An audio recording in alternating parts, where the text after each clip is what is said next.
C'est l'heure du réveil.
Est-ce que vous le croyez ce soir?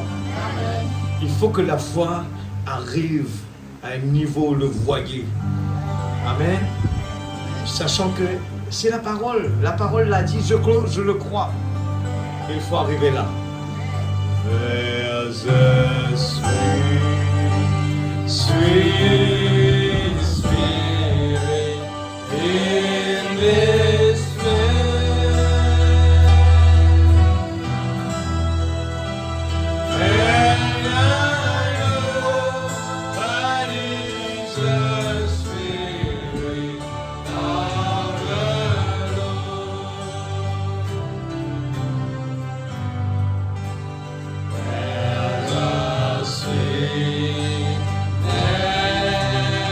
expression on its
commençons à prendre la parole dans le livre de 1er Roi, chapitre 22.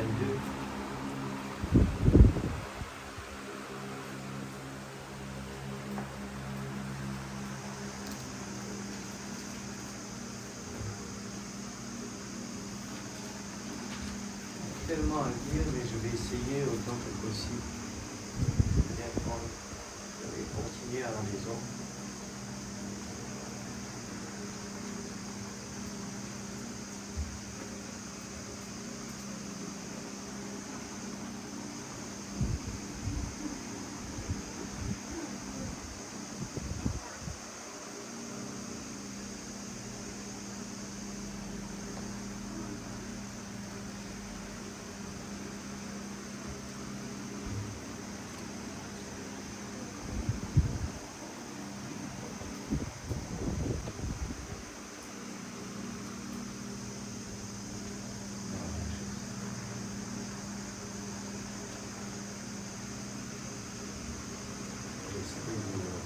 Juste un petit peu là, comme ça, on va pas mettre à lire.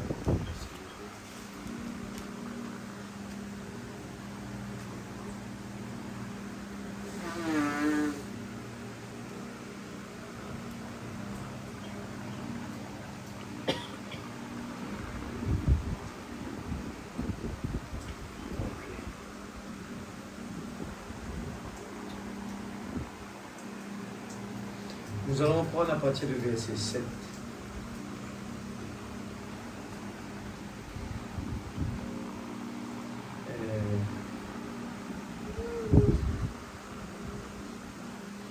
On commence à partir du verset 5.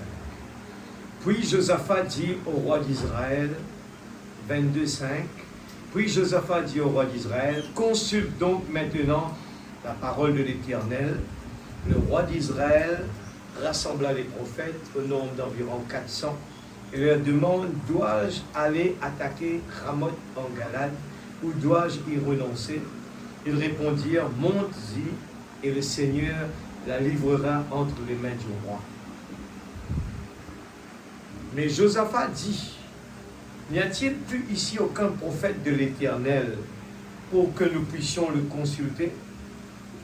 Le roi d'Israël répondit à Josaphat, il reste un seul homme par qui l'on puisse consulter l'Éternel, mais je le déteste. Car il ne prophétise rien de bon sur moi, il ne prophétise que du mal. C'est Michée, fils de Jimla. Josaphat répliqua, que le roi ne parle pas de cette manière. Alors le roi d'Israël appela un eunuque et lui dit, fais venir tout de suite Michée, fils de Jimla. Le roi d'Israël et Josaphat, le roi de Juda, étaient assis chacun sur son trône, habillé de leur tenue royale, sur la place qui se trouve à l'entrée de Samarie. Tous les prophètes prophétisaient devant eux. Sédécias, fils de Kenana, s'était fabriqué des cônes en fer et il affirma, voici ce que dit l'Éternel, avec ces cônes tu frapperas les Syriens jusqu'à leur destruction. Tous les prophètes renchérissaient, monte à Ramoth en Galade. Tu connaîtras le succès et l'Éternel le livrera entre les mains du roi. Le messager qui était allé appeler Michée lui dit, les prophètes sont unanimes pour prédire du bien, je souligne cela, au roi. Que ta parole soit donc pareille à celle de chacun d'eux. Annonce du bien. Écoute ça bien l'Église. On va parler de deux types de prophètes. Il y a le positif et le négatif. Annonce du bien. Michée répondit, l'Éternel est vivant, je communiquerai ce que l'Éternel me dira. Lorsqu'il fut arrivé vers le roi, celui-ci dit, Michée, devons-nous aller attaquer Ramoth en Galade ou devons-nous y renoncer? Il lui répondit, monte-y, tu connaîtras le succès et l'Éternel la livrera entre les mains du roi. Le roi lui dit, combien de fois me faudra-t-il te faire jurer de ne me dire que la vérité au nom de l'Éternel? Michée répondit, je vois tout Israël dispersé sur les montagnes, comme des brebis qui n'ont pas de berger. Et l'Éternel a dit, ils n'ont pas de Seigneur, que chacun retourne en paix chez lui.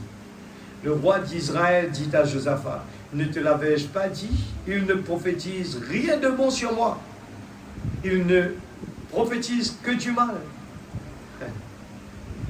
Michée ajouta, eh bien, écoute donc la parole de l'Éternel. J'ai vu l'Éternel assis sur son trône, et tous les corps célestes debout près de lui, à sa droite et à sa gauche. L'Éternel a dit, qui va persuader Akab de monter à Ramoth en Galade, afin qu'il y mesure? Ils ont répondu l'un d'une manière, l'autre d'une autre. Mais un esprit est venu se présenter devant l'Éternel et a dit, moi, je vais le persuader. L'Éternel lui a dit, comment?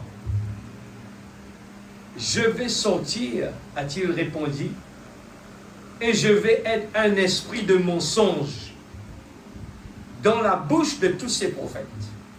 L'Éternel a dit, tu le persuaderas, tu vas y parvenir. Sors et agis de cette manière. Maintenant, l'Éternel a mis un esprit de mensonge dans la bouche de tous les prophètes que voici, mais lui, il a prononcé le malheur contre toi. Alors Sédécias, fils de Kenana, s'approcha, frappa Michée sur la joue et dit, par où l'esprit de l'Éternel est-il sorti de moi pour te parler? Michée répondit, tu le verras le jour où tu iras de chambre en chambre pour te cacher.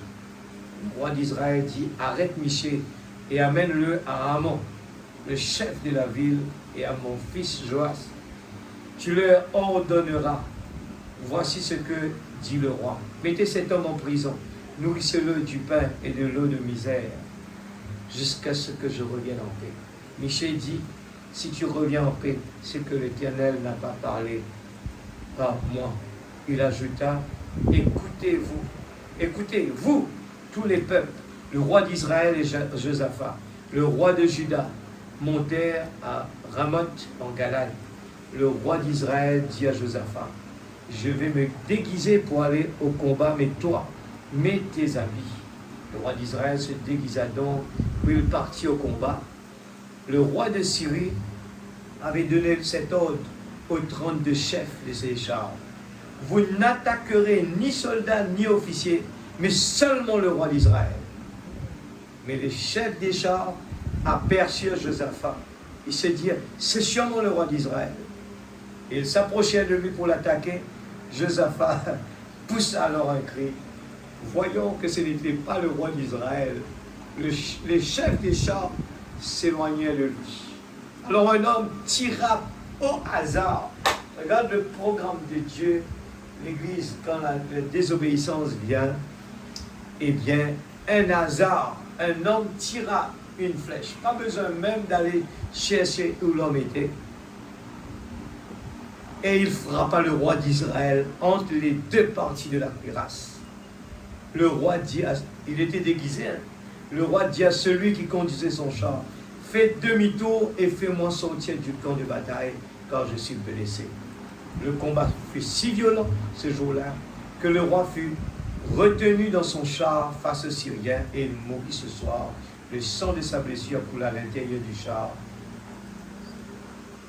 Et au coucher du soleil, on cria dans tout le camp, chacun dans sa ville et dans son pays. C'est ainsi que le roi mourut. Il fut ramené à Samarie et on y enterra le roi. Seigneur Dieu Tout-Puissant, ô Dieu, ce soir, aide-nous à pénétrer dans la profondeur de la révélation. Ce n'est pas un jeu, ce n'est pas juste avoir la connaissance, mais de comprendre le type derrière tout cela, afin que nous puissions comprendre pour nous aujourd'hui ce qu'il faut faire et ce qu'il ne faut pas faire, et comment se conduire dans un temps vraiment compliqué et difficile. Aide-nous ce soir. Seigneur Dieu Tout-Puissant, je ne suis pas à la hauteur ce soir. Je ne peux rien faire. Mais aide ton peuple ce soir, à chacun de nous, que nous puissions vraiment ne pas être distraits et consacrer ce petit moment pour faire un effort à ne pas laisser ces paroles passer à côté. Autrement, nous allons continuer à nous comporter autrement ce que tu attends de nous. Seigneur, aide chacun de nous ce soir. Je te confie l'auditoire. Je te confie l'atmosphère. Dans le nom de Jésus-Christ, notre Sauveur bien-aimé. Amen. Que Dieu bénisse sa parole, nous avec nous assises. Merci Seigneur. Il y en a, c'est tellement vaste et je ne sais pas où commencer. Tellement, je lisais, je voyais ça, je voyais ici, je voyais là-bas. J'ai pris, j'ai envoyé dans le corbeil, et j'ai pris cela. N'y a-t-il plus ici aucun prophète de l'Éternel? À l'époque, il y avait le roi de Juda et le roi d'Israël. Le roi de Juda, Josaphat. Et bien, il y a Akab, le roi d'Israël. Suivez de très près l'Église. Je vous dis, suivez de très près. C'est important. Montre-moi ce qu'il y avait sur l'écran au début, là. On parle de deux types de croyants. Il y a deux pays. Regarde ça. Si Dieu a envoyé un prophète afin de nous ramener dans le juste balance. Il y a les pentecôtistes, Frère Branham dit, ok? Et puis on a deux catégories de personnes. Les pentecôtistes, les fondamentalistes. Ok? Et les deux, il manque quelque chose. Les fondamentalistes, eux, ce sont des gens qui connaissent leur position. Ils connaissent son côté position. Amen. Amen. Alléluia. Mais ce qui leur manque, c'est la foi. Amen. Ils sont bien fondamentaux dans la parole, bien ancrés dans la parole, mais une partie où il manque la foi. Alors que les pentecôtistes, ils ont la foi. Ce sont des gens qui viennent à l'église parce qu'ils ont la foi. Ils sont déterminés, ils sont des vrais vivants. Frère Branham le dit, oui, c'est vrai. Ils sont des gens vraiment déterminés. Et ce soir, je vais vous montrer où sont le problème. Eh bien, il ne faut pas faire les mêmes erreurs. Parce qu'on va avoir des surprises. Et ces gens-là, ils ont la foi, mais ils ne savent pas qui ils sont. Ils n'ont pas de fondation. Et c'est là que, quand il y aura un problème qui va les secouer, ils ne vont pas rester debout. Le frère Branham prend cet exemple, il dit, c'est comme des gens, il y en a un qui n'a pas d'argent en banque, mais qui sait comment préparer, faire un chèque. Hein? Ils n'ont pas d'argent, mais ils savent comment faire le chèque, remplir le chèque. Alors que l'autre, ils ont de l'argent en banque, ils ne savent pas comment remplir le chèque. Je crois que c'est un exemple facile pour nous à comprendre que les deux, ni un ni l'autre, ils ne sont pas dans la balance. Ils sont dehors. C'est pour ça que vous allez voir, si vous lisez, il y a beaucoup de choses que Frère Branham explique comment le baptême trinitaire ne peut pas passer. Il ne peut pas passer. À aucun cas. Il a lu comme cela. Certaines personnes disent, ben non, j'ai pris mon baptême quand même. Non, ça ne peut pas passer le prophète. Il faut que la parole fondamentale soit au complet. Amen. Alors, on ne parle de deux types de personnes ici, et ici, on va parler de deux types de prophètes. Aujourd'hui, je vais vraiment prendre ce que le prophète de Dieu nous parle, parce que souvent, les gens, on entend parler beaucoup de prophètes dans ce temps qu'on est en train de vivre. Et les gens, je pose des fois des gens qui parlent des prophètes, je dis, savez-vous c'est quoi un prophète? Quelle est la responsabilité d'un prophète?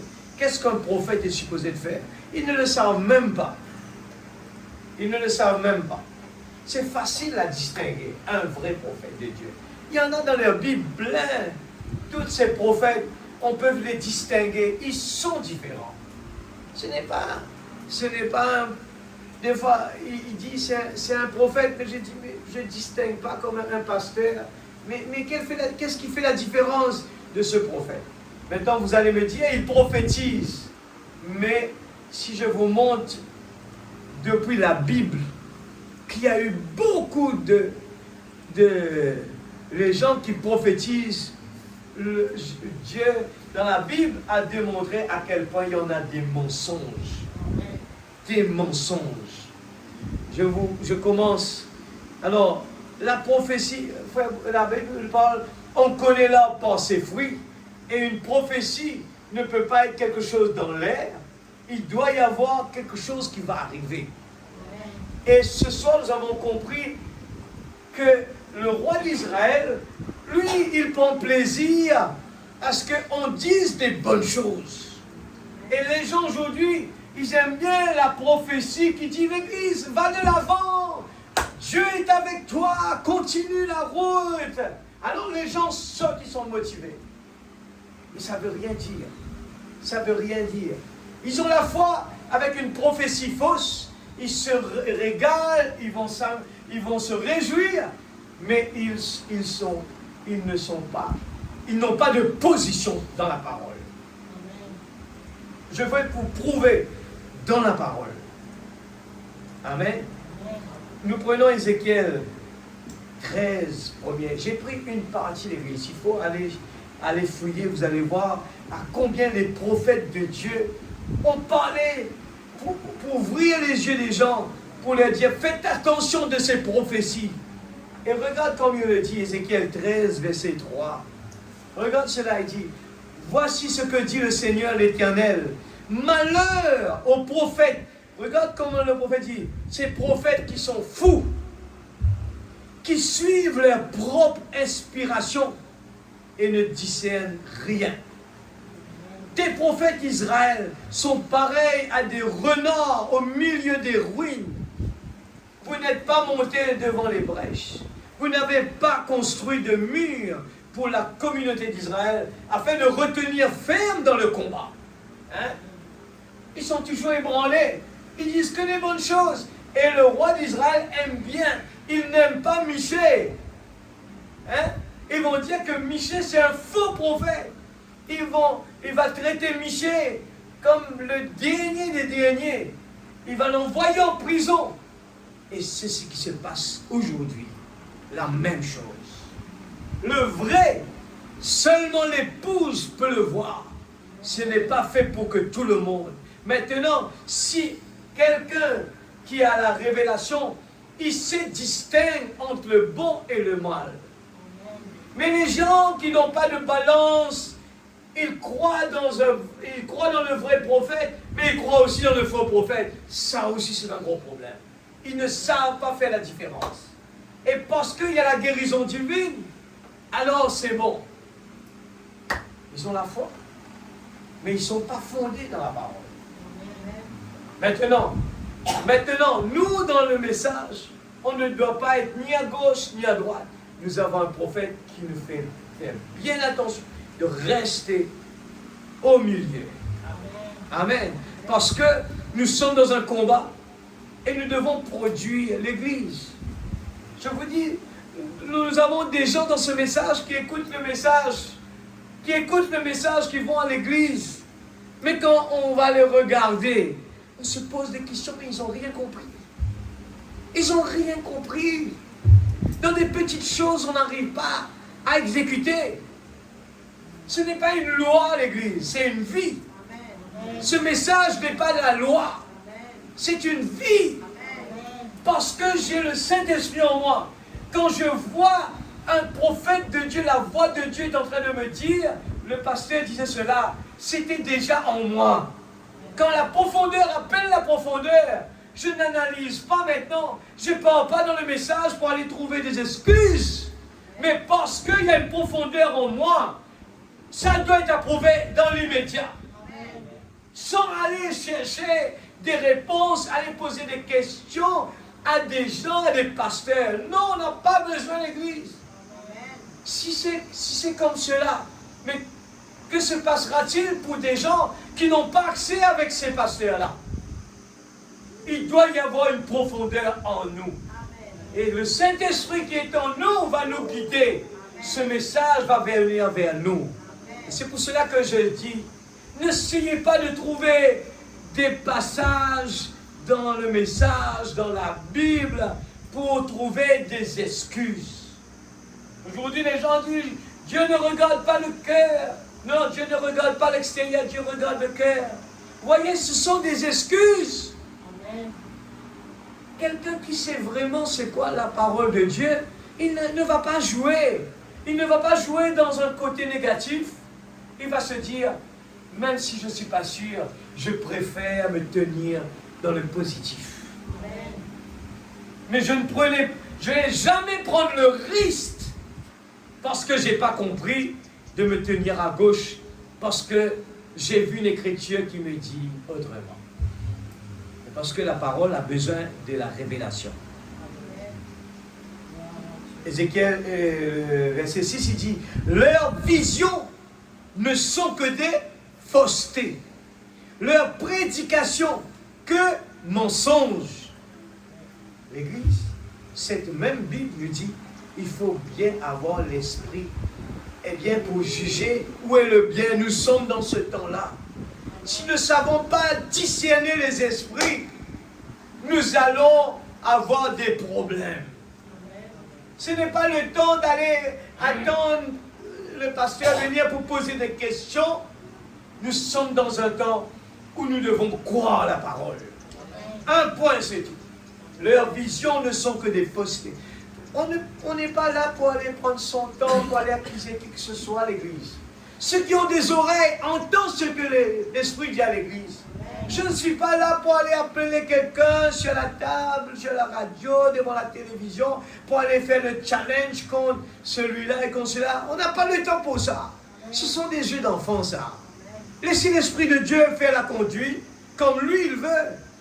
Moi, je fais le travail que je dois faire pour ramener l'épouse, pour ramener la parole, pour donner l'encouragement, pour soutenir ceux qui sont découragés.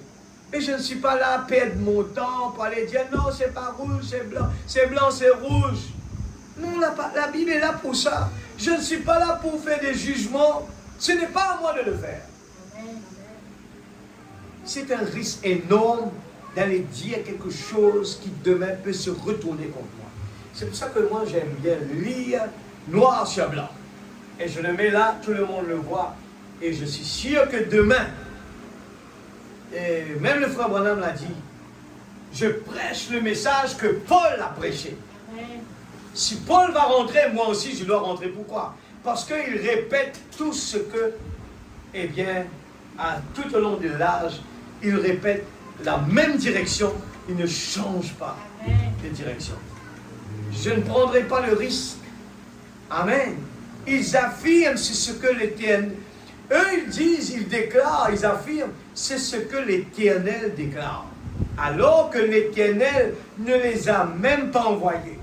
Et les gens croient. Ah oui, c'est tout feu, tout flamme. Mais nos yeux sont fermés. Ce n'est pas comme ça qu'on regarde. Il faut avoir l'esprit de discernement. Nous avons une seule absolue. C'est ce message. Le message du temps de la fin. Le message de Malachi 4. À l'époque de Noé, il n'y avait pas d'autre message à l'époque de Noé. Il fallait écouter ce que Noé disait. Un point, c'est tout. Amen. Alléluia. Ils affirment que c'est ce que l'Éternel a dit. Et les prophètes ont déclaré ainsi dit le Seigneur. Mais si nous n'avons pas, et vous voyez bien que la majeure partie, eh bien, la majeure partie, c'était quoi? C'était le mauvais. Il y avait un qui était vrai. Alors que de l'autre côté, il y avait 400. Le 400 était toujours dans l'erreur. La majorité, là où vous voyez la majorité, c'est toujours le côté fausse. Élie était le seul, eh bien, à défier toutes les 400 prophètes encore là-bas. Là où les fois les gens disent, ah, celui-là, il est grand, il est grand. Mais si nous avons l'esprit de la révélation, sachant que Dieu se cache, se révèle dans la simplicité, nous allons voir que ce n'est pas le type de Dieu. Le type de Dieu, il vient toujours d'une façon, nous n'allons pas le voir. Il faut seulement les yeux de l'aigle pour le voir. Amen. il déclare cela. Et le verset 7, les visions que vous avez, même les visions, et les gens disent, voilà, ce que Dieu nous a donné dans les derniers temps, c'est la promesse de Dieu, les visions que vous avez ne sont-elles pas fausses? Et les oracles que vous prononcez ne sont-ils pas mensongers? Vous affirmez ce que déclare l'Éternel, alors que moi, je n'ai pas parlé. L'Église, le discernement de l'Esprit.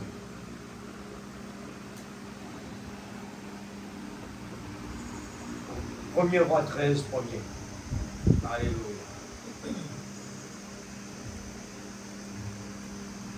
Faisons la différence. Y a-t-il un vrai prophète? Et nous voyons, la tendance se répète. La majeure partie condamne le vrai. Il est seul. Il ne dit pas. Il n'est pas là. Regardez bien le vrai prophète. Pourquoi les gens ne l'aiment pas? Parce qu'il est là pour condamner. Il est là pour réprimander. Mais les gens aiment bien quand un prophète vient leur dire que tout va bien. Les gens aiment bien un prophète qui vient leur dire que Dieu est avec toi. Vas-y mon frère, tout va bien. Il faut faire gaffe, il faut faire attention. Des jolies paroles comme ça, c'est dangereux. Les flatteries, c'est dangereux. Amen. Je préfère que quelqu'un vienne me dire, ça va mal mon frère, ça va mal mon frère, que quelqu'un qui me dit, vas-y mon frère, tout est ok, tout est ok. Ah. Alors, or un homme de Dieu arriva de Juda à Bethel, sur l'ordre de l'Éternel. Regarde cela. Il y a toujours deux esprits. Pendant que Jéroboam se ténébrait de l'autel pour brûler des parfums, il cria contre l'autel sur l'ordre de l'Éternel et il dit, autel, autel, voici ce que dit l'Éternel. Un fils naîtra dans la famille de David, son nom sera Josias. Il offrira en sacrifice sur toi les prêtres. C'est long, hein?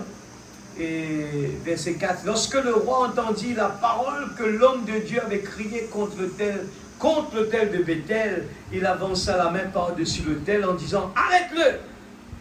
La main de Jéroboam avait tendu contre lui, devint alors paralysé et il ne put ramener à lui. Le roi commence, parce qu'il n'est toujours pas d'accord, il arrête, il envoie sa main sur l'autel pour dire arrête-toi. Il était contre et il a payé un prix très fort. Eh bien, il a dit, sa main était restée comme ça, il ne pouvait même pas le ramener. Alors, le roi a dû lui demander, prie pour moi, afin que je sois guéri. Dans verset 7, il dit, le roi dit à l'homme de Dieu, viens avec moi dans mon palais, tu mangeras et je te donnerai un cadeau. L'homme de Dieu répondit au roi, même si tu me donnais la moitié de ton palais, je ne viendrai pas avec toi. Je ne mangerai rien et je ne boirai rien à cet endroit. Et si vous lisez toute l'histoire, c'était le commande que Dieu lui avait donné, cet homme, ce prophète de Dieu, que tu pars là-bas, tu as un travail. Écoute ça bien l'église. Ne lisez pas là-bas.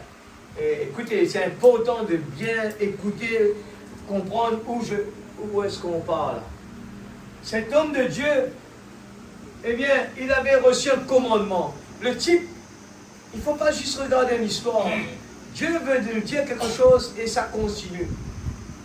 Et cet homme était obéissant parce que Dieu lui avait demandé d'aller faire un travail.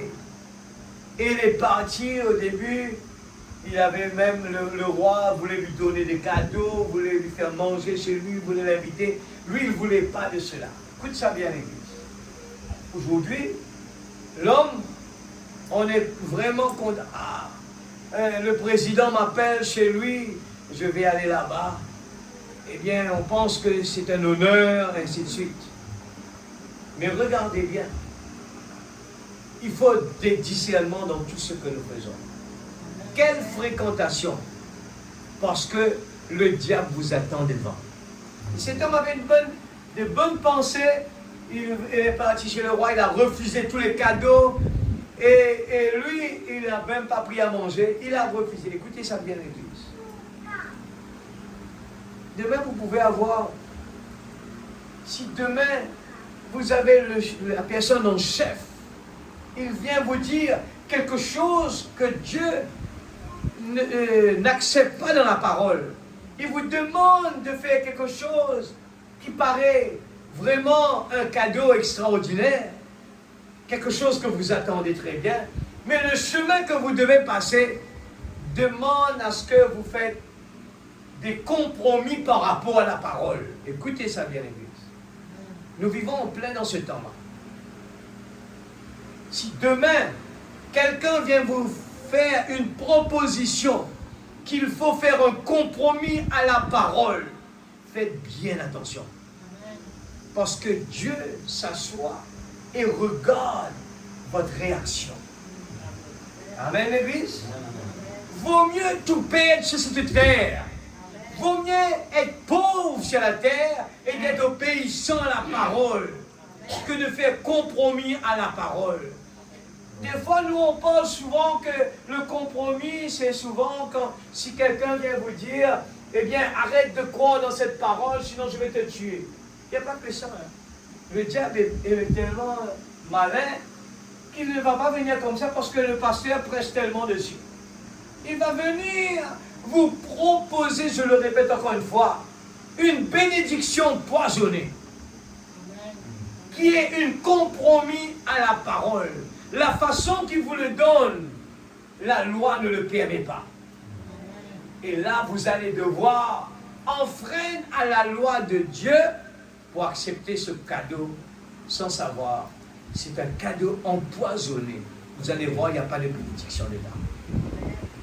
Vaut mieux, quelqu'un veut, je te donne ça, en retour tu me donnes ça. Et si la loi ne le permet pas, il ne faut jamais, jamais le prendre.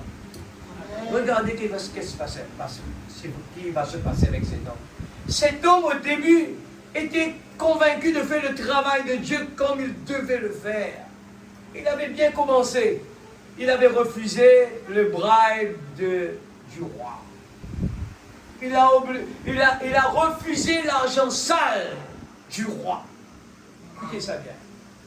Il faut bien l'Église. Si la loi vous dit que c'est sale, n'allez pas essayer de le nettoyer. Parce qu'il n'y a pas de bénédiction dedans. Vaut mieux une maison remplie avec de pain sec qui a la paix qu'une maison avec de la viande où il n'y a pas la paix.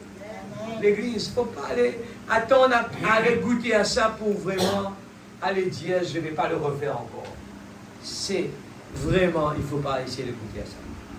Alors cette personne, le roi lui a proposé, écoute ça là, le roi lui a proposé cela, il a refusé. Mais pendant, sur son chemin, il partait, il a fini de faire son travail, il avait terminé son travail.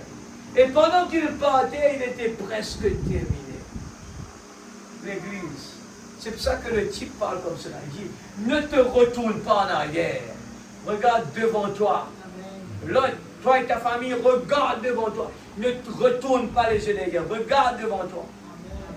Et regarde la désobéissance. Cette personne-là, parce que, j'étais en train de vous dire, les gens cherchent des versets dans le message, dans la parole, pour contredire quelque chose qui savent bien le message, prêche contre ça. Et on va venir parce que quelqu'un dit ça là-bas, frère Branham a dit ça ici, eh bien... Frère, regarde la photo de l'épouse du prophète, il s'est habillé et la jupe était telle hauteur. Ne regarde pas la photo, regarde-le, ainsi dit le Seigneur. Cette écriture qui est importante, la parole, l'Église, ne jouez pas avec ça. Faites un effort, il nous faut faire un effort. C'est notre salut qui est en jeu. Et cet homme, regarde qu'est-ce qui vient vers lui. Un vieux prophète, comme lui, vient lui dire et va même prophétiser. Aujourd'hui, les gens sont aveuglés. Un prophète, il y a un prophète, il a fait des miracles, il est en train de prophétiser. Mais regardez qu'est-ce que la Bible dit. Ce problème-là ne date pas de hier. C'était toujours comme ça. Mais restez que la parole. Verset 11. Oh, il y avait un vieux prophète qui habitait à Bethel. Son fils vient à lui, voilà. Et là, on va aller un petit peu vite. La personne, eh bien, le prophète dit, quelle direction, eh bien, il est parti, l'homme de Dieu. Il dit, ben, telle direction. Il dit, selle mon âne, je vais aller voir. Je vais aller voir. Il arrive et tue l'homme de Dieu venu de Juda. Il dit, bien, voilà. En verset 15, un prophète lui demande, viens avec moi à la maison, tu mangeras un peu. Et l'homme de Dieu, toujours, il répond, je ne peux ni revenir en arrière avec... C'est un type ça l'église. Ni entrer chez toi, je ne mangerai rien et je ne boirai rien avec toi à cet endroit. Quand il m'a été dit dans une parole de l'Éternel, qu'est-ce qu'il a prononcé? La parole de l'Éternel. Tu ne mangeras rien et tu ne boiras rien là-bas. La Bible répète ça chaque fois. Attention quand on change de ton. Et tu ne prendras pas à ton retour le même chemin qu'à aller. Verset 18. L'autre lui répliqua, moi aussi je suis un prophète, comme toi. Et un ange m'a parlé de la part de l'Éternel. Regarde ça bien. Cet homme de Dieu, Dieu lui a dit directement, qu'est-ce qu'il faut faire? Maintenant, un homme vient lui dire quelque chose qui est contraire à la parole. Il aurait dû dire, mais est-ce que Dieu peut changer? Il est venu vers moi pour me parler. Pourquoi cette fois-ci, il vient dans un autre moyen? Il vient contrarier ce que Dieu a dit. Et par faute d'aveuglement, mon peuple périsse. Et l'Éternel m'a parlé, il m'a dit, ramène-le avec toi dans ta maison et qu'il mange et boive. Il lui mentait. L'homme de Dieu revint en arrière avec lui et il mangea et but dans sa maison. Regarde comment Dieu fait tout de suite en place. Il était installé à table. Quand la parole maintenant, Dieu utilise ce qu'il veut. Il utilise, à cet moment, l'homme c'était l'esprit de mensonge. Maintenant, Dieu utilise la même bouche. Il lui dit, quand la parole de l'Éternel fut adressée au prophète qui l'avait ramené, il cria à l'homme de Dieu venu de Juda, voici ce que dit l'Éternel. Parce que tu t'es rebellé contre l'ordre de l'Éternel et que tu n'as pas respecté le commandement de l'Éternel, ton Dieu t'avait donné. Parce que tu es revenu en arrière, que tu as mangé et bu à l'endroit même, dont il t'avait dit, tu ne mangeras rien, tu ne boiras rien là-bas. Ton cadavre n'entrera pas dans le tombeau de tes ancêtres. J'arrête là. L'Église, la parole de Dieu, il faut vraiment s'asseoir et ceinturer bien nos reins. Il faut bien s'asseoir. On ne pourrait jamais le comprendre avec notre tête. C'est pour ça que les gens sont confus. C'est pour ça qu'on a eu des gens qui rentrent même dans le message. Ils n'avaient pas une bonne fondation dans la parole. Arrivé un moment, quand il lit, arrivé un moment, il dit, mais non, il y a un problème avec ce prophète-là. Et parce qu'il n'y a pas de révélation, mon peuple périsse. Il y a le type qui est toujours caché derrière tout là. Suivez bien, hein? je souligne cela, suivez bien. Parce que je vous dis, vous allez être pris dans des filets. Parce que vous vous asseyez à l'église, vous écoutez le message, mais vous ne comprenez rien. Et c'est pour cela que des fois, nous allons faire les mêmes bêtises. Et je dis, mais cette personne-là, il n'a rien compris dans le message. Il prend des décisions qui est claires et nettes, c'est en dehors de la parole. Comment tu peux soutirer, eh bien, quelque chose que la Bible condamne? Dieu peut te donner ce qu'il veut. Pourquoi tu dois passer par le mauvais chemin pour être béni? On n'a pas besoin de passer par le mauvais chemin pour avoir une bénédiction d'église. Je préfère être pauvre que d'avoir une bénédiction pour que les gens viennent me dire, ouais, c'est quoi? Pour que les gens disent, ouais, il est grand, ouais, il a beaucoup d'argent. Qu'est-ce que ça veut dire l'église? On est aveugle. C'est comme l'enfant prodigue. Il voulait avoir l'honneur, il voulait avoir quelque chose de plus, alors qu'il l'avait déjà, mais par faute d'aveuglement. il part en dehors de la parole. Je vous supplie ce soir, l'Église. Nous voulons voir l'Église prendre, je vous dis sincèrement, nous sommes en train de vivre dans un temps vraiment dangereux.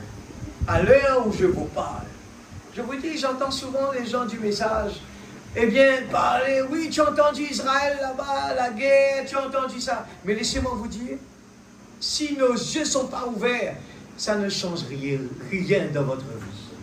Qu'importe, vous allez voir ce qui se passe là-bas en Israël, ce qui se passe là-bas en Russie. Si Dieu ne vous révèle pas la profondeur de la parole, vous allez juste être content de dire, ouais, le message a dit ça. Oui, le message a dit ça. Regardez le roi du Nord. C'est juste la connaissance. C'est ce qu'on vient de lire tout à l'heure chez l'heure. Il y en a un qui est fondamentaliste. Le message a dit, le message a dit, le message a dit. Et l'autre là-bas, l'homme de la foi, la foi, la foi, la foi. Mais ils sont en dehors. Il faut s'inquiéter pour ça, l'Église. Il faut s'inquiéter. J'étais en train de lire. Je vous dis, moi, franchement, des fois, en lisant ce qui se passe en ce moment, je me pose des questions s'il faut vraiment, eh bien, penser à commencer à rêver, à faire comme le monde est en train de rêver, à faire des investissements. Je dis, est-ce qu'on a encore le temps pour faire ça? Je vous dis sincèrement. Le monde est en train de dire, on ne passe pas l'année 2026. Est-ce que vous savez? Le monde là est en train de dire, on ne va pas passer 2026. Tout est là sous nos yeux. Et laissez-moi vous dire que tout ce temps qu'on est en train d'attendre, c'est Dieu est en train d'attendre le dernier brebis. On aurait dû être déjà parti. Le frère Bradham avait prêché minuit moins quart. Et aujourd'hui, c'est sur mon portable. Il voulait juste, je ne sais pas si c'est je l'aurai la photo là. Qu'est-ce que, avant de venir là, j'ai dit, je vois toutes ces choses défiler devant moi. Comme si, pour moi, une journée était, et c'était rien du tout. Une journée, c'était rien du tout. Je dis, Seigneur, j'ai besoin du temps. J'ai besoin du temps. Mais je vous dis, Dieu m'a convaincu, il n'y a plus de temps. Beaucoup de jeunes sont partis là. Il n'y a plus de temps. Ouais, voilà, je l'ai.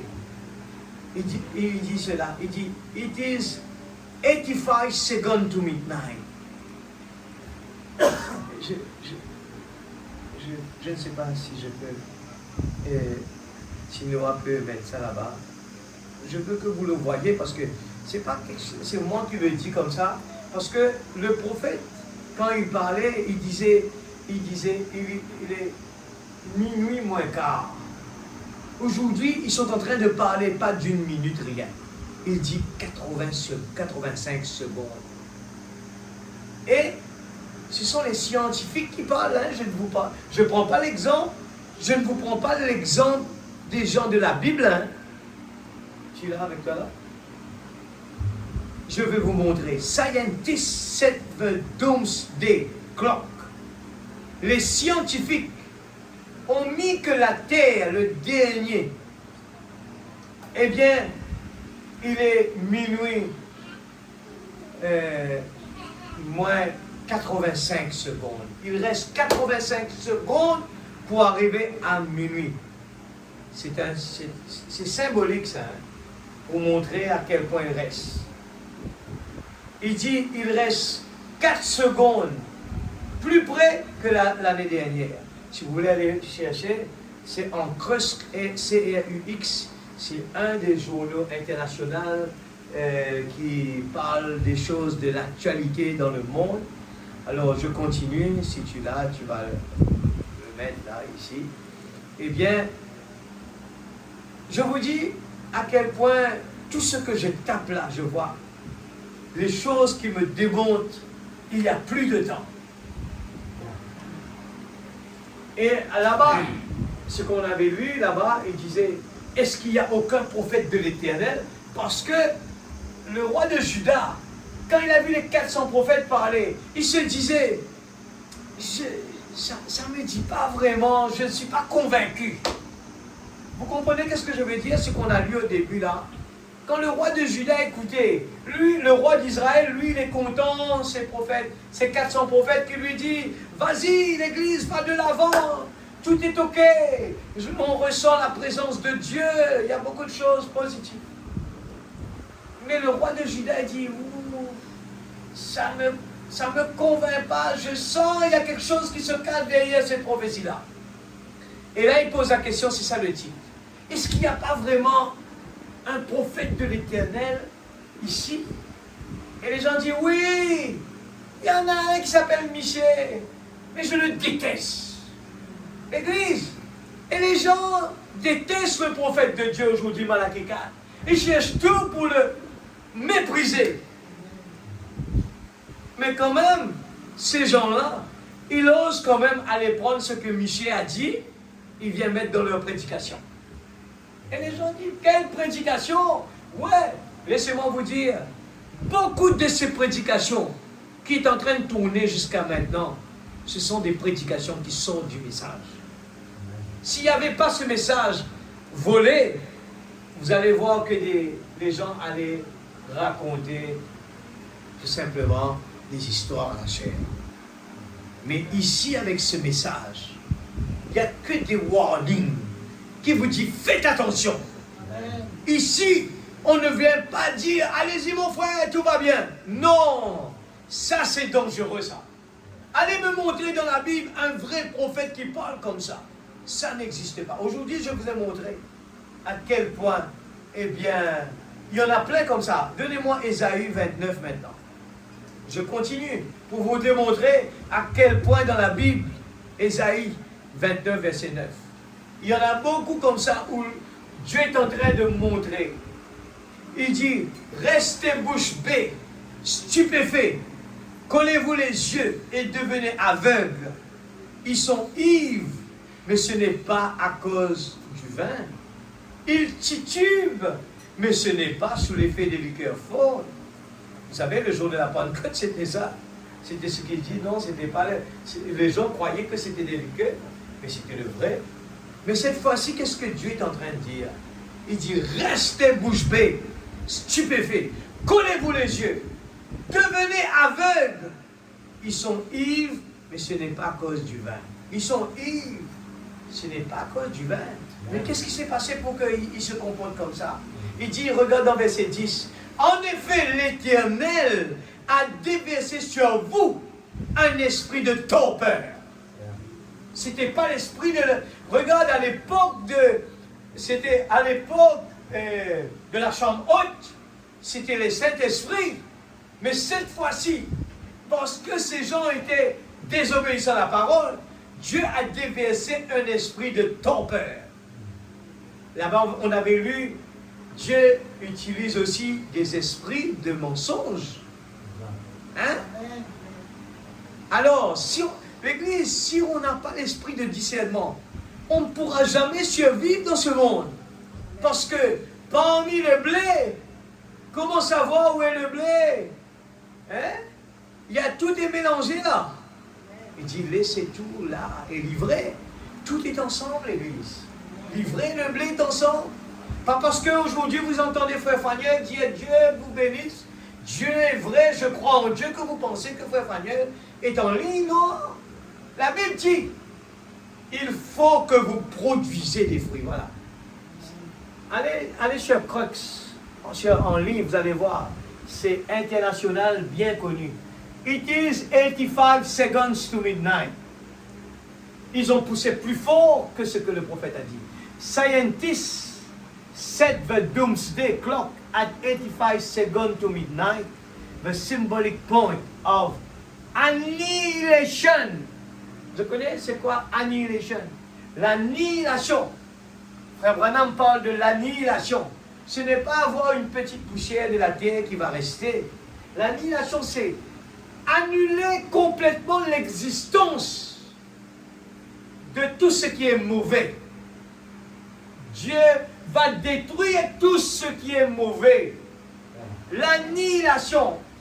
Au début, je cherchais, c'était un mot vraiment fort. Annuler, annihilation, complètement. Et ces gens, j'ai pris la photo sur mon écran, ils étaient en train de parler. Il dit, cette fois-ci, le monde est allé trop loin. À l'instant même que je vous parle, le gros bateau porte-avions de l'Amérique est en face de l'Iran. Vous savez qu'est-ce que ça veut dire? Le porte-avions de l'Amérique. Il dit, mais c'est foutu, c'est la guerre mondiale qui va déclencher avec ça. C'est comme cela. Je vous dis, suivez bien les esprits de torpeur. Prophète, il a fermé vos yeux. Voyant, il a couvert votre tête. L'Église, suivez ce soir afin que Dieu est en train de nous dire, ne regardez pas avec les yeux comme ça. Pas parce que, même la Bible a dit, pas tous ceux qui vont dire Seigneur, Seigneur, qui vont rentrer dans le royaume de Dieu. Pas tous ceux qui disent Jésus est Seigneur. Tout le monde dit ça. Tout le monde, c'est trop facile. Dieu a besoin d'une vie. C'est pour ça qu'aujourd'hui, nous ne parlons pas d'une religion. Nous parlons de l'Église, c'est l'époux, c'est nous. Il faut que l'Église soit la parole parlée. Il nous faut être la parole. Il nous faut, le prophète nous dit, nous ne faisons pas de compromis. Ah, le pasteur dit ça, mais moi j'ai vu dans le message là-bas, c'est possible ça. Moi je préfère, franchement vous dire, je préfère rester plus côté positif. Qu'importe, si après on me dit, ouais tu aurais pu marcher un peu par ici, c'est pas grave. Ici je suis sûr.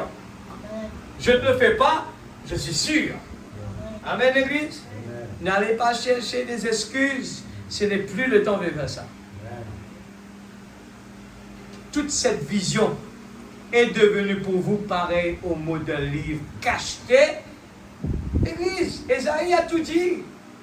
Cacheté que l'on donne à un homme qui sait lire en lui disant, lis donc ceci. Il répond, je ne peux pas. Car il est cacheté. C'est ce qui se passe aujourd'hui dans le monde. Les gens lisent la Bible par cœur. Mais la Bible est cachetée. Pour beaucoup, ils ne comprennent pas. Mais le moment que l'Esprit de Dieu est en nous, plus que nous lisons ce message, plus que nous écoutions la parole, nous disons quoi? Ma Bible est devenue un nouveau livre. Ce n'est pas juste avoir beaucoup de gens qui viennent à l'église. Ce n'est pas juste parce que les gens viennent à l'église. Non, il faut des vrais. Elle est devenue pareille à un livre que l'on donne à un homme qui ne sait pas lire en lui lisant, en lui disant, lis donc ceci. Il répond, je ne sais pas lire. Le Seigneur dit, ce peuple s'approche de moi. Il m'honore de la bouche et des lèvres. Mais son cœur est éloigné de moi. Et la crainte qu'il a de moi n'est qu'un commandement humain. Qu'est-ce que Dieu dit?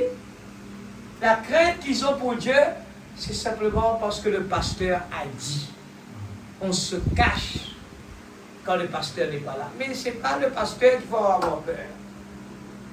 Une leçon qui est apprise. On a appris, la parole a dit ça. Et c'est ce que l'homme riche est venu devant Jésus. Il était tellement convaincu. Il vient devant Jésus pour montrer à tout le monde, mais moi je suis un chrétien, mon papa est pasteur. Je suis né dans la parole, j'ai jamais été dans des boîtes de nuit. J'ai jamais été dans le monde, je ne bois pas, je ne fume pas. Jésus dit, c'est très bien. Il sait très bien. Mais ton cœur n'est pas là où il faut. Amen, l'Église. Le cœur de cet homme, il faisait tout ce que maman et papa disaient seulement. C'était un commandement humain. Son cœur était éloigné de Dieu. La crainte, il avait simplement peur qu'il a de Dieu n'est qu'un commandement humain. Une leçon que maman et papa nous enseignent. Je prends encore maintenant Jérémie. Je prends quelques-uns. j'ai l'habitude de lire beaucoup de messages. Aujourd'hui, je lis beaucoup de la Bible pour montrer où la Bible a dit faites attention de ce qu'on est en train de dire, pasteur, eh bien, prophète, les titres. Ah, les gens sont contents d'avoir des titres. Ah, nous, on veut que quand on approche de lui, de Dieu, il nous dit fidèle serviteur. Ce titre, qu'est-ce que ça veut dire? Ça ne peut pas me faire entrer, ça. On est des serviteurs de Dieu parce qu'on l'aime. On veut vraiment être dévoué pour lui. On ne fait pas assez pour lui. C'est pas assez. On veut essayer de tout faire parce qu'on l'aime. Mais on veut que lui le dise de sa bouche. Ce titre, c'est quoi? On ne cherche pas. Les gens disent non, il faut l'appeler apôtre, l'autre là-bas, lui, il est apôtre, il est ça. Oh, dites-moi frère. Amen. Jérémie 24, 14. N'écoutez pas les paroles des prophètes qui vous affirment que vous ne serez pas asservis au roi de Babylone. En effet, ce qu'ils vous prophétisent est faux. Les gens qui disent que seulement des bonnes choses. Et regarde ce que la Bible dit. Un prophète va toujours vous réprimander. Un vrai va vous réprimander. C'est pour ça que je dis, je crois que le vrai prophète, c'est William Marion Branham. Je n'ai pas honte de le dire. Je suis convaincu que c'est Malachi 4. Parce que c'est quelqu'un qui m'a fait comprendre que toi, petit bonhomme, si tu restes comme ça là, tu vas en enfer. À chaque fois que je lis la parole, il est en train de me ramener sur le chemin droit. Alors que le chemin large. Allez-y mon frère, que Dieu te bénisse. Tout va bien. L'église va bien. L'église tout feu, tout flamme. On a été tellement bénis. L'église, on a sauté. On a vraiment passé un moment extraordinaire. Et quand on sort de la présence de Dieu, on entend pic-pac. Est-ce que c'est ça les fruits? Je ne les ai pas envoyés, déclare l'Éternel. Et ils prophétisent des faussetés. Les gens ne lisent pas ça. Mais ce qui est vrai là, parce que le vrai les embête. Ils disent trop des choses difficiles, mon frère. Il va me retirer à la chair. Il va me dire, toi, femme, qu'est-ce que tu fais à la chair? La Bible t'a dit que tu dois t'asseoir et rester tranquille. Si je lis la parole, si j'écoute ce prophète-là, je vais perdre ma place. Alors les mêmes choses sont en train de répéter l'Église. Le chemin resserré. Les gens n'aiment pas. Ils veulent ce chemin facile. Je ne l'ai pas envoyé, déclare l'Éternel. Et prophétise des faussetés, comme si cela venait de moi. Avec une conséquence. Je vous chasserai et vous disparaîtrez. Vous et les prophètes qui vous font leurs prédictions.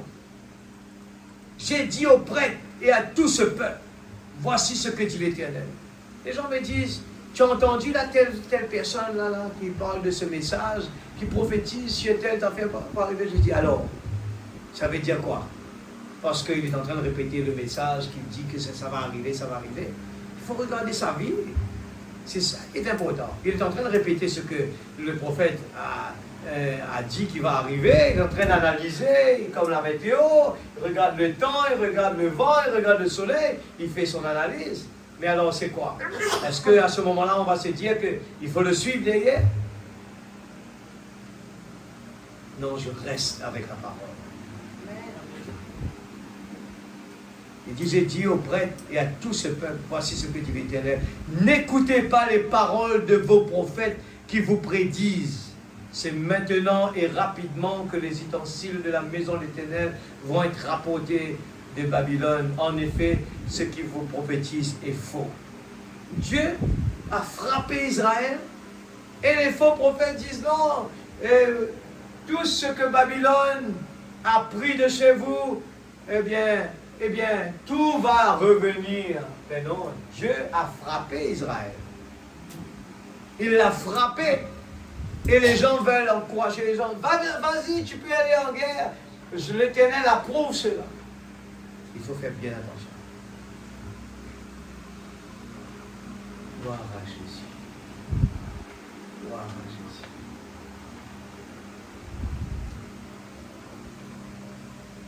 Vous savez,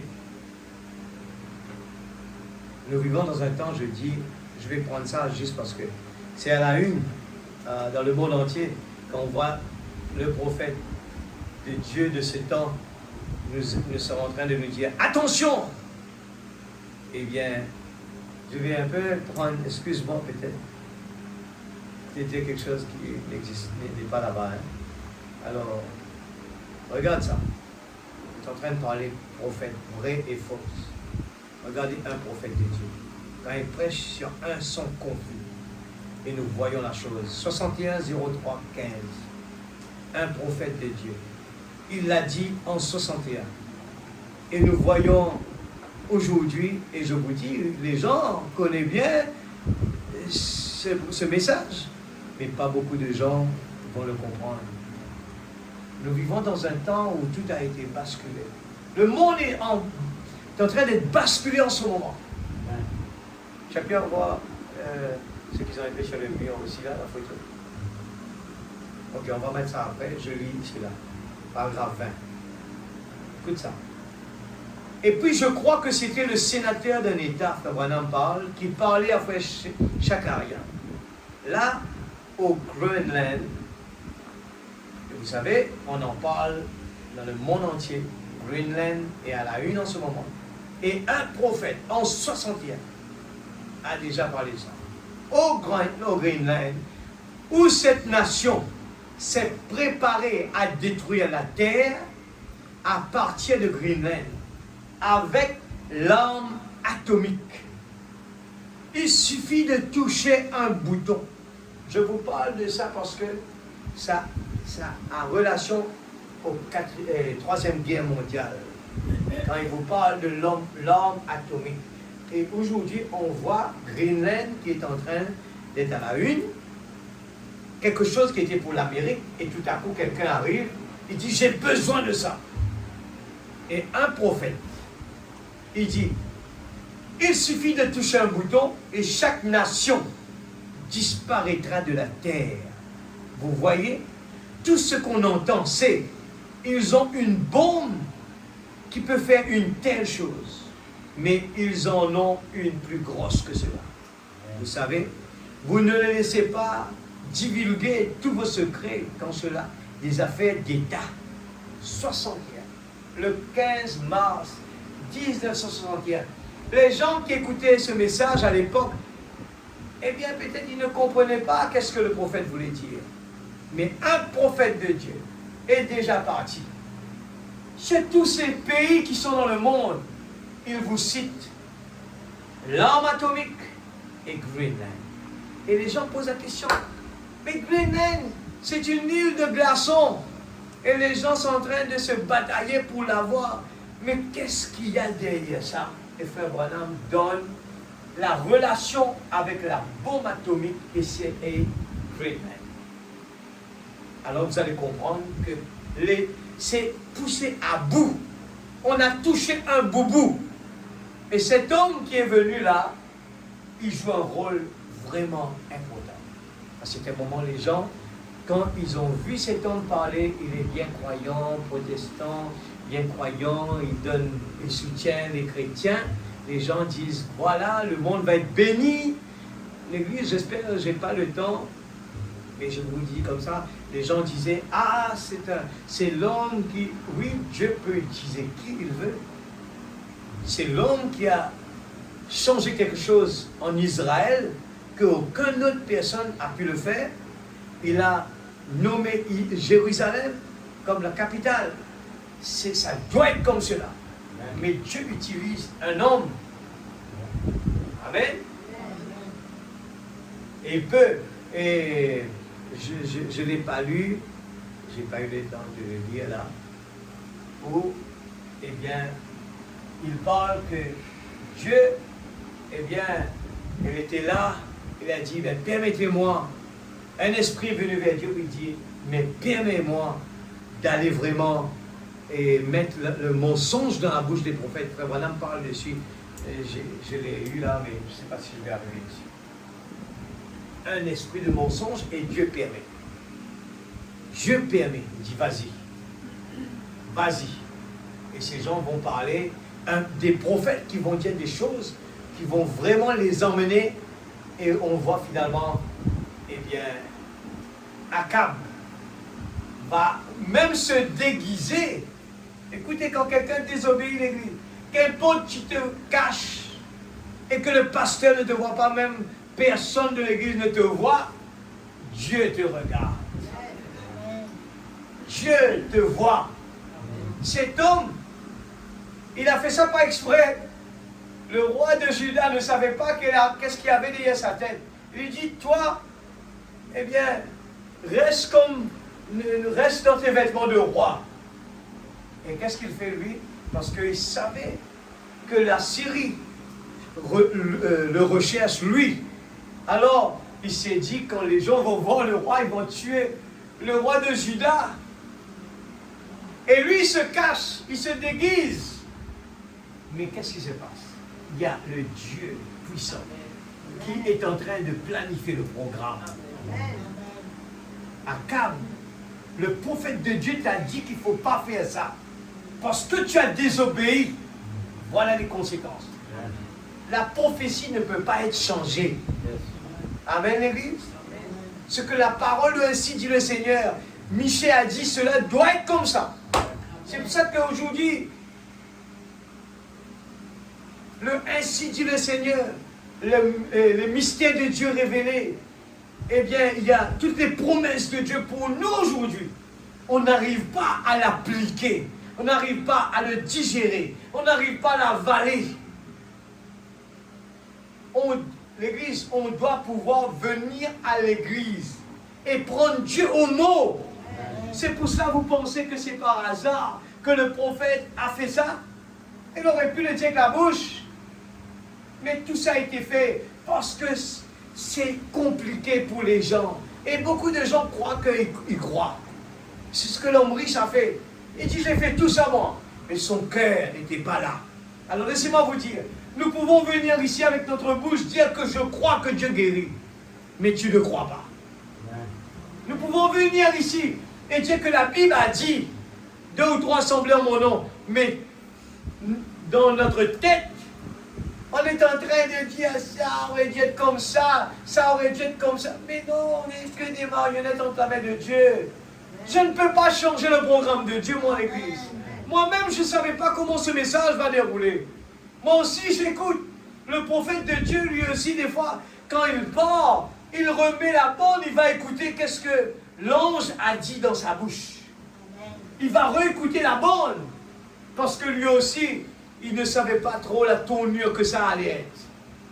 Et nous aussi, derrière la chair, on est là, comme un pasteur qui disait, des fois on vient là, on est tremblant, on ne sait pas, on a mis tellement de versets là, on ne sait pas si on va pouvoir vraiment le mettre d'une façon que le peuple de Dieu va le comprendre. On est en train de prier, Seigneur, aide-moi. Je veux voir sur les visages, les gens sont vraiment en train d'assimiler. Je ne veux pas les voir quitter leur maison, venir s'asseoir là et retourner comme s'ils disent, oh, j'ai rien compris.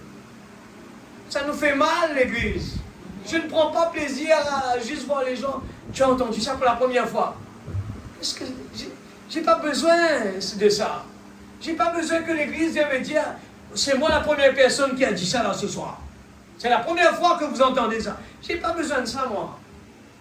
J'ai besoin de voir les gens croire dans ce message et sortir de là avec la foi dans leur cœur, avec l'amour de Dieu dans leur cœur, un changement dans leur vie.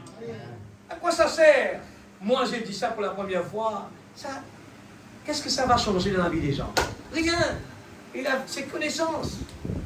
Mais nous voulons que ce soir, dans la présence de Dieu, eh bien, il n'y a pas la crainte de l'homme, Mais la crainte de Dieu, c'est vrai, Seigneur, mes yeux sont ouverts. Je vois vraiment l'accomplissement de la parole. Il n'y a plus de temps. C'est pour ça que moi, des fois, je regarde les jeunes. Je dis, Seigneur, est-ce qu'ils ont vraiment compris? Tout le monde, il n'y a plus de temps, il n'y a plus de temps, il n'y a plus de temps. Et là, tout le monde était devant la chair. Mais j'ai dit après, mais pourquoi, qu'est-ce qui se passe? Je ne vois plus de repentance, je ne vois plus de motivation. Qu'est-ce qui se passe? Et là, le diable va nous dire, mais non, là-bas, c'est l'église comme ça, c'est parce que là-bas, il y a ça. Est-ce que Dieu change? Est-ce que Dieu change? Savez-vous que David était seul à la maison et il pouvait se réjouir? Hein? Il n'y avait pas de musicien, il n'y avait personne, il était seul, mais il y avait un mot qui lui a fait se réjouir. Savez-vous l'histoire du prophète, de l'homme qui était là à la maison, qui à chaque fois dérangeait la maison avec des bruits, il se réjouissait que Dieu, eh bien, il était toujours dans la joie. Et là, un jour, quand il y aura des visiteurs qui allaient venir à la maison, les enfants s'est dit, hé papa, il va nous déranger, on va l'envoyer en haut, dans la maison là-haut, mais on va le retirer un peu sa Bible là-bas. On va retirer tout avec lui, comme ça, il ne va pas faire du bruit. Mais un coup, on a entendu du bruit. Mais qu'est-ce qui s'est passé? Vous pouvez le reprendre tout ce que vous voulez. Mais cet homme à l'intérieur de lui, l'absolu, qui le fait réjouir tous les jours l'église. Il nous faut arriver dans cette statue-là. Il nous faut arriver dans cet état-là. Il faut arrêter ces trucs que le diable nous met dans la tête. Si vous allez tel endroit, eh bien c'est parce qu'à cause du pasteur, à cause de ce frère-là, à cause de ce soeur-là. Non, je suis tombé amoureux de Jésus, moi, pas personne d'autre. Tu me mets où tu veux. Mais je suis toujours dans la joie. Je suis dans la joie quand on me dit dans la maison de l'Éternel. Là où deux ou trois semblent en mon nom. Je suis présent. Dieu est présent. Je me réjouis. Alléluia. Où est-ce qu'on est? On a fini de lire ça. Hein? Ça c'est bon. J'ai pour un heure. Je vais terminer avec ça. 65 07 25. J'avais prévu beaucoup de choses. Mais après, j'ai en train de chercher un mot. Pardon, je vois quelque chose de plus fort. J'ai dit, laisse-moi lire ça d'abord. Si je ne termine pas les autres, c'est pas grave. 65 07 25, matin, les oins du temps de la fin. 242. J'ai dit ça. Je vous dis franchement, je cherchais un mot et je suis tombé carrément sur ce que j'ai lu. Je dis ça, il est faux. Je vais terminer avec ça. Je vous montre comment moi, c'est ça que quand je viens là, je me réjouis. Il y a quelque chose qui... J'ai dit, Seigneur, je ne peux pas, dans 1120 messages, aller chercher ça. Je ne savais même pas comment c'était. Il y avait simplement un mot qui m'est venu dans la tête. Cherche le dragon. C'est tout. Et là, vous savez, Frère Branham parle beaucoup. Et je regarde les oins du temps de la fin. Et là, je tombe dessus, j'ai dit, mais c'est mon message, ça. 242. Je sens cet esprit hostile face à cela, voyez-vous? Je ne parle pas de moi, frère. Je parle de l'ange du Seigneur qui est dans le camp. C'est tout à fait vrai. Remarquez une trinité, le dragon. Combien savent ce que représentait le dragon? C'était Rome. Le dragon se tint devant la femme afin de dévorer son enfant. Lorsqu'elle aurait enfanté, pas vrai? Qu'est-ce qu'une bête représente dans la Bible? Je n'ai pas le temps pour aller décrire tout ça, je le lis, vous le connaissez. Qu'est-ce qu'une bête représente dans la Bible? Une puissance, très bien. Faux prophète, un faux oint, voyez? Il a pris son départ où? C'est faux prophète au singulier, faux prophète, le premier pape. Et c'est de là qu'il y a eu la prostituée et la mère des prostituées, tout. Une fausse trinité faisait son chemin, pas au début. Elle ne serait pas manifestée au début. Elle continuerait à faire son œuvre, Mais quand les 7 sceaux sera venu et qu'il dévoilerait ces mystères et les révélerait, c'est là que les grenouilles, les 3 esprits impurs, semblables à des grenouilles, sortiraient pour se manifester. Une doctrine trinitaire qui s'oppose à la vérité. Voyez, vous voyez d'où c'est venu? Vous voyez vers où ça s'en retourne? Le concile écuménique. Ils sont tous frères. De toute façon, les mêmes esprits, la même chose. Et regardez bien, une telle séduction. Ils font des miracles. Et ce sont des démons qui vont vers tous les dieux de la terre, qui font des miracles pour les séduire au dernier jour. Et ils réussiront à le faire. Qu'est-ce que Dieu a dit au sujet de ces mauvais esprits? Il disait, je vais descendre et entrer dans la bouche de ces prophètes. Voilà. Pour faire qu'ils prophétisent un mensonge. Dieu lui-même est derrière cela. Et qu'ainsi Akab aille là-bas, se fait détruire. Frères et sœurs, j'arrive là. Je vous dis que ce n'était pas dans mon message. Et c'était ce que j'ai lu sur Akab. Un mot vient dans ma tête. Tape dragon. Que tu sois sûr avant que tu vas parler du dragon. Oh, moi j'allais citer de ça. J'ai dit. Et finalement, je ne vais pas le lire. Il est en haut. Je l'ai enlevé. J'ai dit, mais c'est mon message. C'est là que, quand je sens l'onction de Dieu, parce que je dis, c'est trop confirmé, Seigneur. Ce que tu es en train de dire ce soir, ce n'est pas mon message. Mais c'est tellement tu veux nous dire, faites attention, l'Église. Ouvrez grand les yeux, ne jouez pas. Il dit, je vais descendre et entrer dans la bouche de ces prophètes. C'est mon message que j'ai lu au début, pour faire qu'ils prophétisent un mensonge. Et qu'ainsi Akab aille là-bas se faire détruire. J'ai lu pas mal de choses, j'ai tellement de versets bibliques. J'ai lu à certains moments, j'allais prendre, eh bien là où il y avait un prophète, il y avait, et je ne l'ai pas lu, hein, c'était tout ça. Je dis, Seigneur, qu'est-ce que je vais prendre, qu'est-ce que tu veux me dire, vers quelle direction ils vont prendre, je ne sais pas. Et là, je devais aller sur, il y avait un prophète de Dieu en Israël. Et là, la Syrie, il disait, il y a sûrement quelqu'un chez moi qui est en train de dévoiler à Israël tout ce que je suis en train de dire. C'était ça mon message. Au début, j'ai noté tout. J'ai noté, mais ça concerne toujours les prophètes. Mais finalement, je me vois basculer avant de dire, non, ce n'était pas encore l'heure pour parler de ça. Vas-y dessus. Il faut montrer les prophètes et le prophète. Comment savoir où est la vérité? Il dit, Dieu a dit, je vais descendre et entrer dans la bouche de ces prophètes pour faire qu'ils prophétisent un mensonge. Dieu peut-être derrière une prophétie mensongère. Il a donné son aval.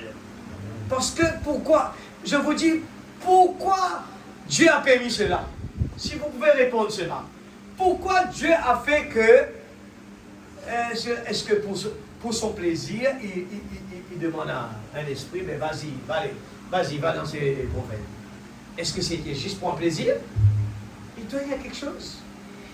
Parce que le prophète de Dieu, Michée, avait prophétisé. Et les gens n'ont pas voulu écouter ce que Michée a dit. Amen. Le vrai prophète avait parlé et ils vont écouter les 400 faux prophètes. Et Dieu dit, parce qu'ils n'ont pas écouté, alors je t'autorise l'esprit de mensonge de parler dans la bouche même de ces gens-là. Vous avez vu l'autre histoire de cet homme, un vieux prophète, le mot prophète, un vieux prophète, il allait vers le vrai homme de Dieu et va lui dire que je suis un prophète moi aussi et je te dis, Dieu m'a dit d'arrêter avec ce que Dieu t'avait dit de faire. Et il obéit à ça. Et Dieu utilise sa bouche lui-même pour réprimander l'homme de Dieu Et c'était pas lui, c'était Dieu qui utilise sa bouche, le vieux prophète lui-même. Tu dis, tu as désobéi à la parole. Et sûrement l'homme de Dieu dit, mais tu viens de me dire, Dieu t'a dit ça. Alors qu'est-ce qui se passe? Et parce que c'est pour cela que le message de prophète Branham, il vous dit tout le temps, restez avec l'absolu. Il y aura tellement des esprits séduisants. Et on vient de lire là, dans le message, un son confus. Amen. Il y aura des prophéties d'église, c'est pour cela qu'il faut faire attention là. Nous sommes venus dans un temps confus. Il y aura, si c'était possible, il y aura même déguisé en ange de lumière. Arrêtez de juste dire parce que cet homme prêche l'évangile, on va écouter sur Internet, on écoute, je vous dis franchement, cessez de faire des bêtises comme cela. Écoutez ce que la bonne vous dit. Parce que sur Internet, YouTube, l'homme est en train de prendre le message, expliquer des choses qui des fois n'ont rien à voir avec le message. Et c'est pour ça que le prophète a crié, restez en ligne. N'allez pas ajouter ni retirer, n'allez pas interpréter la parole. Si ce n'est pas écrit noir sur blanc, ne le dites pas. S'il y a quelque chose que je ne peux pas prouver dans le message là, le prophète Branham a dit ça, il ne faut pas que je le dise. Qu'importe, ce n'est pas trop clair, restez, le Saint-Esprit va faire le travail. Je ne sais pas pourquoi je dis ça ce soir, ce n'est pas dans mon message. Je vous l'ai dit là ce soir. Dieu, 245, je termine. 5 minutes, je termine. 245. Dieu a dit, vas-y, tu réussiras. Tu arriveras à leur faire croire ça. Hein? Ils n'ont pas la parole comme appui au départ. Voyez? C'est pour ça l'église, il faut faire attention. Nous sommes arrivés dans un temps où même la parole que je suis en train de vous dire ce soir, si vous n'avez pas l'Esprit de Dieu pour aller l'analyser, faites attention.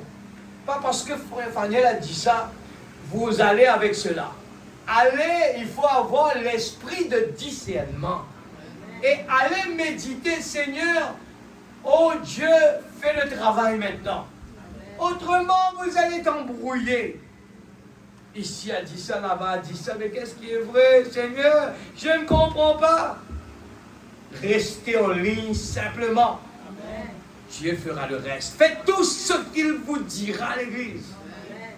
Dieu a dit, vas-y, tu réussiras.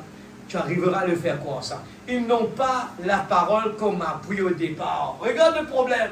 Pourquoi ces gens-là vont croire? C'est parce qu'ils n'ont pas la parole comme appui. Ce soir, nous avons la parole parlée comme appui. Ce n'est pas ma parole que je lis. Je lis la parole du prophète de Dieu, le ainsi dit le Seigneur. Voyez, vas-y, quand tu vas le convaincre, c'est toi qui vas le faire, en entrant dans ces faux prophètes, parce qu'ils se fient entièrement à eux. Il faut fier à Dieu, non pas à eux-mêmes. Ils se frappent l'estomac. Et il ne connaît rien de la parole. Et il n'essayera pas non plus d'en apprendre quelque chose. Il ne fait même pas faire l'effort. Il ne peut pas le faire parce qu'il est un chardon au départ, voyez, tu réussiras. Et puis je crois que c'était le... Ah oui, c'est bon, j'arrête, c'est bon. Le Dieu de cet âge mauvais, je devais lire, j'ai pas le temps. Le Dieu, petite lettre, de cet âge mauvais. L'Église, il faut nous réveiller. Abraham dit, il faut nous pincer. Ce n'est plus l'heure. Si vous dormez avec le message, c'est grave. Arrivé un moment, je vous dis franchement, nous allons avoir des problèmes. On va se dire, qu'est-ce qui se passe? Il y a un problème là.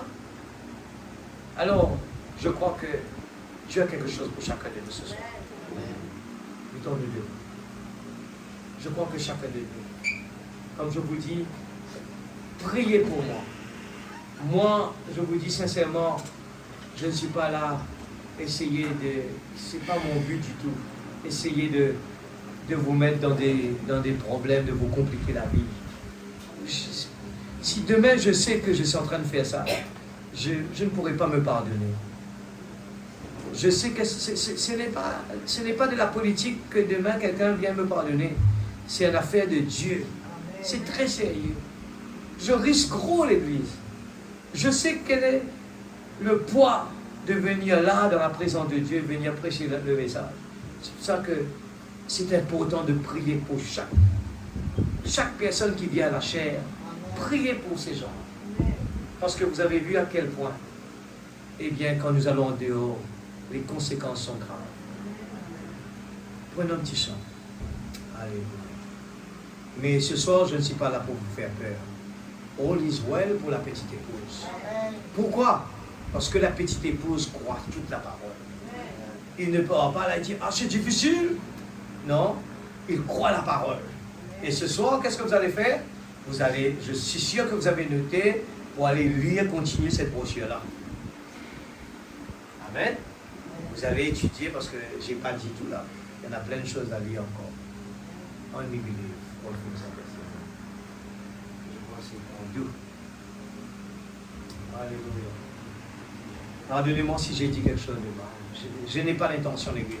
Je vous aime tous ici. De tout mon cœur. Je ne suis pas là pour défier quelqu'un. Je ne suis pas là pour penser que je connais plus que quelqu'un. Ça n'a rien à voir. Le diable peut vous dire quelque chose comme ça. Il faut le rejeter tout de suite. Je ne connais rien, moi. Je suis là pour dire ce message. Et pardonnez-moi si je dis quelque chose qui m'est en dehors de la parole. Je vais le répéter tout le temps pour être on the safe side. Merci Seigneur.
N'oubliez pas, la femme perte de sang, elle a mis toute son énergie. C'est pour ça que je parle comme ça là. Elle a mis toute son énergie. Des fois, par manque de foi, on va chanter comme ça. Mais quand il y a vraiment cette foi en nous, accompagnée d'un appui de la parole, oh, nous croyons que je ne suis pas devant un homme. Je suis dans la présence de Dieu. Moi aussi, pareil. La parole, c'est la parole qui me juge, moi aussi. Et je suis là, dans l'humilité, à dire, Seigneur, moi aussi j'ai besoin d'être jugé. Moi aussi, Seigneur, ouvre mes yeux, apprends-moi. Je veux apprendre. Enlève tout orgueil, enlève toute hypocrisie, enlève toute critique. Parce que j'ai jamais vu ton prophète en train de critiquer quelqu'un. J'ai jamais vu Jésus critiquer. J'ai vu un Jésus d'amour. J'ai vu un prophète d'amour. Il disait toujours du bien, même chez les gens qui ne croient pas comme lui. Il disait toujours des bonnes choses. Et j'ai dit, Seigneur, je veux copier dessus. Aide-moi, Seigneur. Bride ma langue quand je commence à dire des choses que tu n'aimes pas. Et quand je suis à la chair, Seigneur, oh Dieu, bride ma langue si je ne veux pas dire des choses que ma tête veut venir dire ici. Nous allons prier ensemble. Papa Céleste, dans le nom de Jésus-Christ. Oh Dieu Tout-Puissant, ce soir, Seigneur, nous avons beaucoup de chance, Seigneur. Nous avons beaucoup de chance. Les cieux sont ouverts. Oh Dieu, mais je veux juste simplement que mes yeux soient ouverts. Et il y a prié pour son serviteur. Et la parole est en train de nous ouvrir les yeux au fur et à mesure, Seigneur. Oh Jésus, je ne veux plus poser des questions à un homme, mais je veux tout simplement croire ce que la parole est en train de dire. En son temps, tu fais des choses si merveilleuses. Chaque fois que je viens écouter la parole, tu es en train de répondre à mes questions. Chaque fois que j'écoute la parole, oh Dieu, ne me laisse pas être influencé par ce que mes yeux peuvent voir, ni ce que ma tête puisse penser. Je ne veux pas réfléchir, je ne veux pas contredire. Je veux être ainsi, je veux être tout simplement, Seigneur, qu'il me soit fait selon ta volonté à toi, Seigneur. Oh Dieu Tout-Puissant, aide-nous, Seigneur. Oh Jésus. Et tu nous as démontré, si tu as utilisé David, c'est parce qu'il était quelqu'un de humble. Il était petit, il était humble. Il ne se posait pas comme quelqu'un qui connaissait tout. Oh, je veux être comme ça, Seigneur.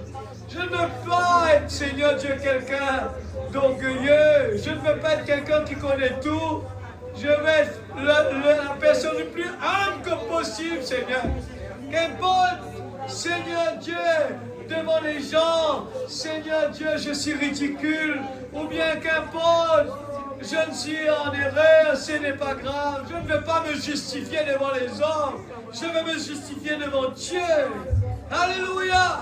Je vais toujours, Seigneur, présent, oh Dieu, pour rendre les gens, Seigneur Dieu, apprendre à aimer. L'amour est une chose extraordinaire. Seigneur, à travers la bouche de notre pasteur, tu n'as pas cessé de répéter l'amour divin, l'amour divin, l'amour agapao, l'amour agapao. Tu ne cesses pas de nous montrer à quel point l'amour change l'atmosphère.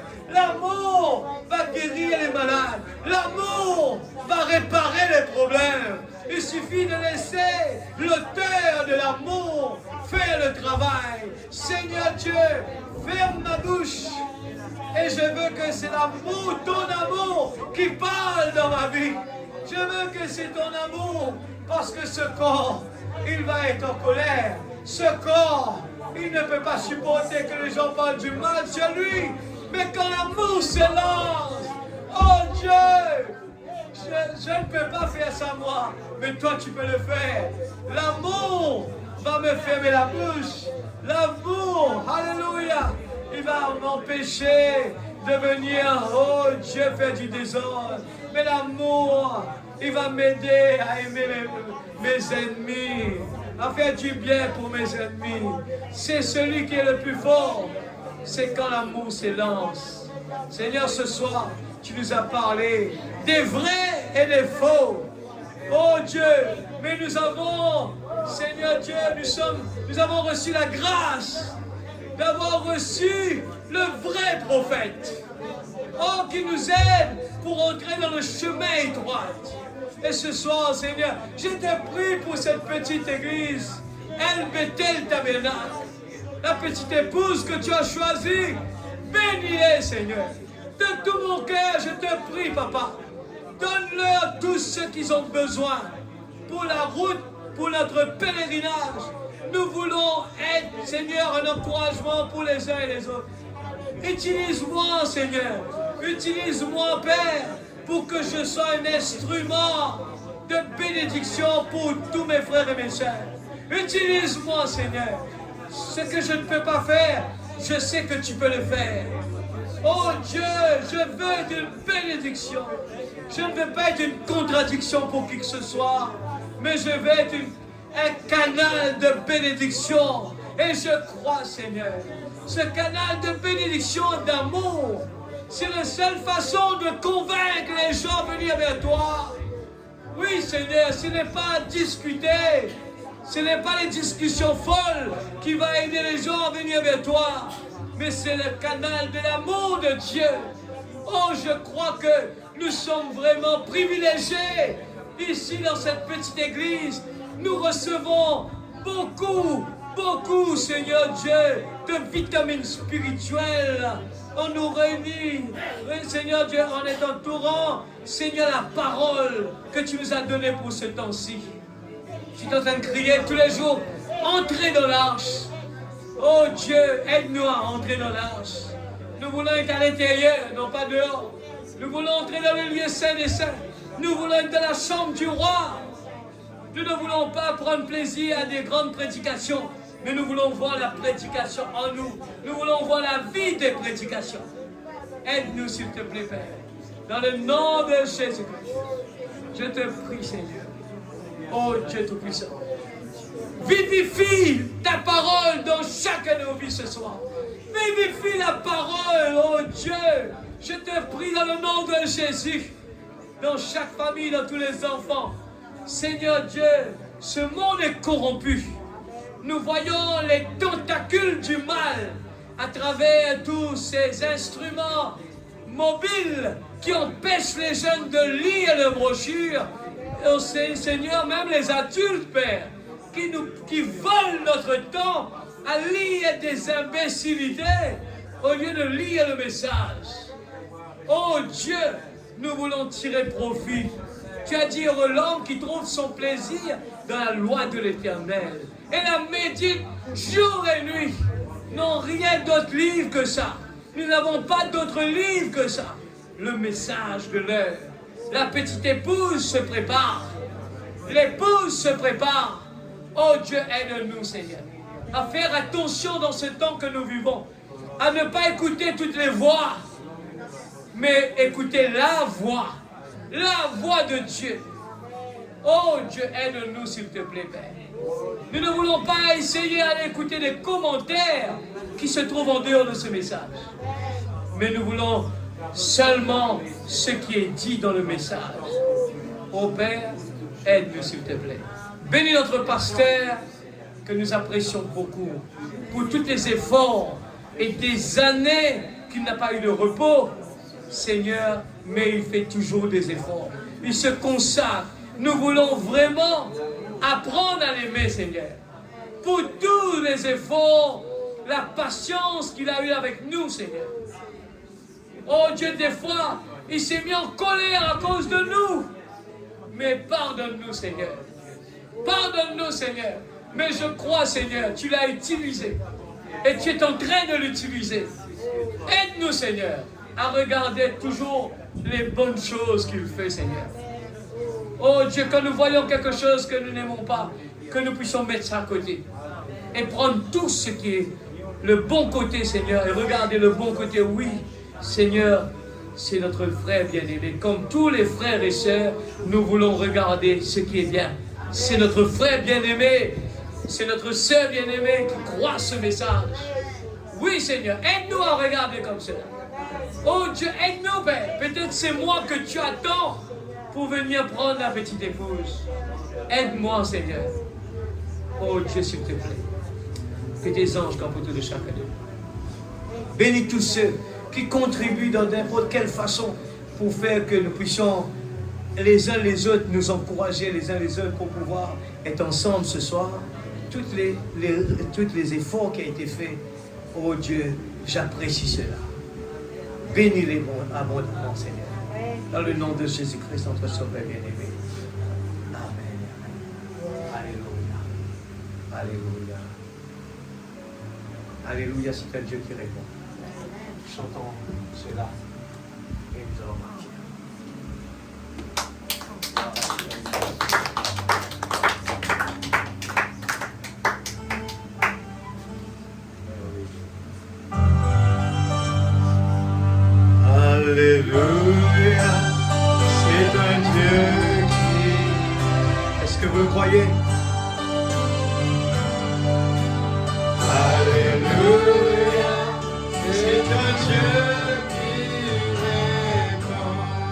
se cache.